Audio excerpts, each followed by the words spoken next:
agents is the most important. They kind of want to gloss over this. Once again, they think it's transactional. They think like, hey, once I find a price that matches up with a person's need, they're going to just acquiesce and take it.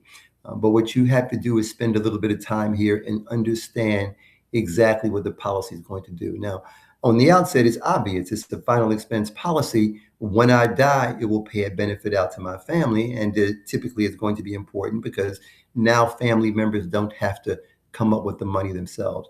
And the kind of atmosphere you want to create or the kind of thoughts you want to create with people is what happens if you don't do this plan, right? If you have no coverage right now and you don't take this plan out, how will your family handle this situation? Will they have to get the funeral financed? Will now that $10,000 funeral turn into 12 or 15 because typically you feel like you don't have any other choice but to deal with a particular funeral home? Are they going to pay interest on that? Are they going to have to finance it over years? So you want people to articulate these things because when they articulate these things, now they're on their conscious mind. So it's not just about price, it's about taking care of what you're outlining for them right here. So what this section is doing is helping you understand what their need is, but it's also taking their own need and keeping it on the forefront. So the decision is made about this buying reason, not about how much it costs. Right. But when we frame everything in terms of, well, this is 75, this is 85, this is 95, it's about price.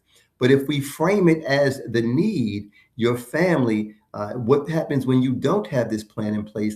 Now the decision becomes one that is harder to back away from.